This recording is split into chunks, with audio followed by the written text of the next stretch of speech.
Welcome to the Slop Farm. Enjoy the video. Stop using the charger and unplug it. Safety first. You want to rule out obvious hazards: frayed insulation, exposed wires, bent or corroded pins. Once done, test the phone with a known good Apple-certified lightning cable and adapter. This tells you whether the charger or the phone port is the problem.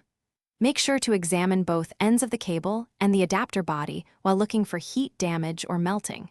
If the known good cable charges, the original cable or adapter is the likely culprit. Once you've confirmed the charger side may be fine, focus on the phone port. Power down the device and remove lint or debris carefully with a soft toothbrush or wooden toothpick. Do not use metal. After cleaning, examine the port with a light. Make sure pins are straight and not corroded.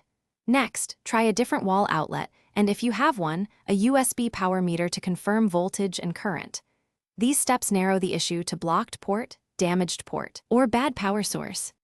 If cleaning and swapping cables didn't help, replace the cable and adapter with Apple-certified parts.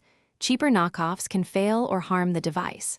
For bent pins, persistent corrosion, or loose internal connectors, stop DIY attempts. Visit an Apple store or certified technician to avoid further damage. Once repaired, test charging again.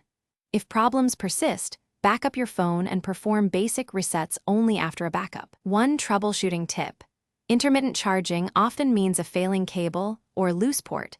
Swap components first before deeper repairs. Thanks for watching.